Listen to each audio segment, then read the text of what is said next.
Hello everyone, welcome to MD smart classes. पुनः आपका स्वागत है रीड के हिंदी के प्रैक्टिस सेट नंबर 2 में। कुछ दिनों से हम गायब थे, परंतु अब सारी वीडियो रेगुलर आपको इस चैनल पर मिलती रहेंगी। तो चलिए शुरू करते हैं। आज का हमारा पहला प्रश्न, उपसर्ग को कहते हैं। तो इसका सही जवाब हो जाएगा ऑप्शन ए, शब्दांश। ठीक है, तो उपसर्ग को हम शब्दांश कहते हैं। अब सबसे इंपॉर्टेंट बात आती है कि शब्दांश क्या होते हैं। तो समझिए, उपसर्ग उस शब्दांश या अवयव को कहते हैं जो किसी शब्द के पहले आकर उसका विशेष अर्थ प्रकट करता है, उसे हम शब्दांश कहते हैं। अब जैसे हार है, उसमें हम प्रा उपसर्ग लगा देंगे। ठीक है, हार में अगर हम प्रा उपसर्ग लगा देंगे तो क्या हो जाएगा, प्रहार। ठीक है, प्रहार, जिसका अर्थ क्या होता है, मारना। ठीक, चलिए अगला प्रश्न, उपसर्ग का प्रयोग होता है। बहुत ही इंपॉर्टेंट प्रश्न, और ये सारे जो भी प्रश्न हैं विगत परीक्षाओं में पूछे जा चुके हैं। तो बहुत ही सेलेक्टेड प्रश्न हम आपके लिए लाए हैं इस वीडियो में। तो वीडियो को गौर से और पूरे मनोयोग से देखिएगा, आपकी रीड के साथ साथ अन्य भी एग्जाम में फायदेमंद होंगे। तो प्रश्न है, उपसर्ग का प्रयोग होता है। तो इसका सही जवाब हो जाएगा ऑप्शन बी, शब्द के आदि में। ठीक है, शब्द के आदि में उपसर्ग का प्रयोग होता है। अगला प्रश्न, वह शब्दांश जो शब्द के आरंभ में लगाकर नए शब्द का निर्माण करते हैं उन्हें कहते हैं। तो इसका सही जवाब हो जाएगा ऑप्शन बी, उपसर्ग। ठीक है, उपसर्ग कहते हैं वे शब्दांश जो शब्द के आरंभ में लगकर एक नए शब्द का निर्माण करते हैं, उन्हें उपसर्ग कहा जाता है। जैसे हमने अभी आपको बताया था कि हार में प्रा उपसर्ग लगा देंगे तो प्रहार हो जाएगा। ऐसे ही हार में उपसर्ग लगा देंगे तो उपहार हो जाएगा, या फिर हार में वी उपसर्ग लगा देंगे तो विहार हो जाएगा। तो नेक्स्ट प्रश्न आपकी स्क्रीन पर, उस शब्द को क्या कहते हैं जो किसी शब्द से पूर्व लगकर उस शब्द का अर्थ बदल देता है। तो आपके सामने 4 ऑप्शन, सही जवाब हो जाएगा ऑप्शन ए, उपसर्ग। ठीक है, तो आज हम इस पर्टिकुलर वीडियो में उपसर्ग के बारे में ही डिस्कस करने वाले हैं। मतलब कि उपसर्ग से संबंधित जितने भी महत्वपूर्ण प्रश्न बन सकते हैं लिमिटेड रूप समय में, वो आप इस वीडियो में डिस्कस करेंगे आपके साथ। अगला प्रश्न आपकी स्क्रीन पर, शब्द रचना में किसका योगदान नहीं होता। ऑप्शन आपके सामने, सही जवाब हो जाएगा ऑप्शन सी, पद। ठीक है, पद का शब्द रचना में योगदान नहीं होता। अब सबसे इंपॉर्टेंट बात कि प्रत्यय, उपसर्ग और धातु इत्यादि के योग से शब्द का निर्माण होता है, जबकि शब्दों के संघात से पद का निर्माण होता है। ठीक है, शब्दों के संघात से पद का निर्माण होता है। अतः शब्दों से पद बनता है, ना कि पद से शब्द। आपको याद रखना है क्या, कि शब्दों से पद बनता है, ना कि पदों से शब्द। अगला प्रश्न, निम्नलिखित में से किस शब्द में कोई भी स्वतंत्र शब्द नहीं है। याद रखना, कोई भी प्रश्न अगर ऐसा आपको दिखता है जहाँ पर नहीं, तो उस प्रश्न को 2 बार पढ़ें। कितनी बार, 2 बार आपको पढ़ना है, जिससे आपको आइडिया हो जाएगा कि कौन सा आंसर सही हो सकता है इस प्रश्न की दृष्टि से। तो इसका सही जवाब हो जाएगा ऑप्शन सी, अवस्था। ठीक है, अवस्था वो शब्द है जिसमें कोई भी स्वतंत्र शब्द नहीं है। चलिए अगला प्रश्न, निम्न में से अप उपसर्ग किसके साथ प्रयोग हो सकता है। ऑप्शन आपके सामने, जय, राम, मान या रण। तो इसका सही जवाब हो जाएगा ऑप्शन सी। ठीक है, अप उपसर्ग का प्रयोग हम मान के साथ करेंगे तो क्या हो जाएगा, अप प्लस मान बराबर अपमान। ठीक है, चलिए अगला प्रश्न, प्रत्येक शब्द में उपसर्ग है। तो इसका सही जवाब हो जाएगा ऑप्शन बी, प्रति। ठीक है, प्रत्येक शब्द में प्रति उपसर्ग है। नेक्स्ट क्वेश्चन है, पराजय में उपसर्ग है।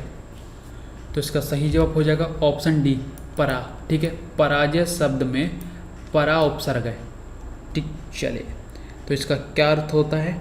उल्टा, अनादर या नाश, ठीक है।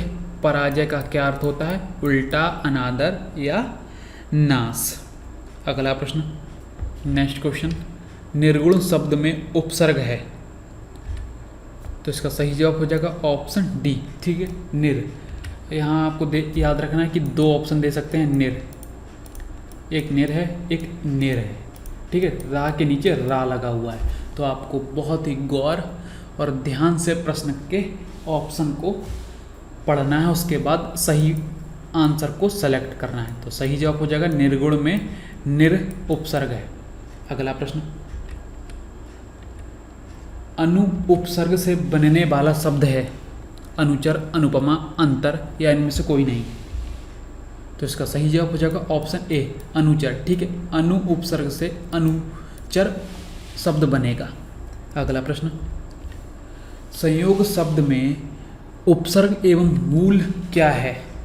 तो ऑप्शन आपके सामने, सा प्लस योग, सा प्लस योग, सम प्लस योग या सन प्लस योग। तो सही जवाब हो जाएगा ऑप्शन सी, ठीक है, ऑप्शन सी, सम प्लस योग। आपको याद रखना है माँ के नीचे रा लगा होगा। अगला प्रश्न, अडिग शब्द में निम्न में से कौन सा प्रयुक्त किया जा सकता है? तो सही जवाब हो जाएगा ऑप्शन सी, उपसर्ग, ठीक है। अडिग शब्द में उपसर्ग का प्रयोग हो सकता है। अगला प्रश्न, संगम, संतोष, संस्कार, संयुक्त आदि शब्दों में कौन सा उपसर्ग है? सम, सन, सत्र या इनमें से कोई नहीं। तो इसका सही जवाब हो जाएगा ऑप्शन ए, सम, ठीक है। सम, ऑप्शन ए, सम में, संगम में सम उपसर्ग है, संतोष में सम उपसर्ग है, संस्कार में सम उपसर्ग है, संयुक्त में सम उपसर्ग है। अगला प्रश्न, निराभिमानी शब्द में मूल शब्द क्या है? मान, अभिमानी, अभिमान या मानी। तो इसका सही जवाब हो जाएगा मान, ठीक है, ऑप्शन ए, मान। मान सब मूल शब्द है निराभिमानी में, ठीक है। चलिए, अगला प्रश्न, प्रत्यारोपण शब्द में उपसर्ग है, तो इसका सही जवाब हो जाएगा ऑप्शन सी, प्रति, ठीक है। प्रत्यारोपण शब्द में उपसर्ग है प्रति। अगला प्रश्न है, किस शब्द में उपसर्ग प्रयुक्त नहीं किया गया है? उद्गम, उत्कर्ष, अत्यधिक या उत्तम। तो सही जवाब हो जाएगा ऑप्शन सी, अत्यधिक, ठीक है। अत्यधिक में उपसर्ग का प्रयोग नहीं किया है, जबकि उत्कर्ष और उत्तम में उपसर्ग का प्रयोग किया गया है, ठीक है। तो उपसर्ग का क्या मतलब होता है या अर्थ होता है? ऊंचा, श्रेष्ठ या ऊपर। अगला प्रश्न, अपमान शब्द में उपसर्ग है, तो इसका सही जवाब हो जाएगा ऑप्शन बी, अप, ठीक है। अपमान शब्द में अप उपसर्ग है। और एक बात और देख सकते हैं, अब यहाँ पर अप है, अप से एक तो अपमान तो बन ही रहा है, उसके बाद अपकार, अपयश, ठीक है, ये भी सारे उपसर्ग शब्द बन जाएंगे अप उपसर्ग की सहायता से, ठीक है। ये शब्द बन जाएंगे अपयश, अपकार, अपमान इत्यादि। अगला प्रश्न, प्रतिष्ठा शब्द में उपसर्ग है, तो इसका सही जवाब हो जाएगा ऑप्शन बी, प्रति, ठीक है। प्रतिष्ठा शब्द में प्रति उपसर्ग है। अब प्रति से और कौन कौन से शब्द बन सकते हैं? प्रतिकूल, ठीक है, प्रत्यक्ष, प्रत्येक, अभी अपने पीछे देखा था। अगला प्रश्न, अवनत में प्रयुक्त उपसर्ग है, नत, अव या अवन या आ। तो इसका सही जवाब हो जाएगा अव, ठीक है। अवनत शब्द में अब उपसर्ग है।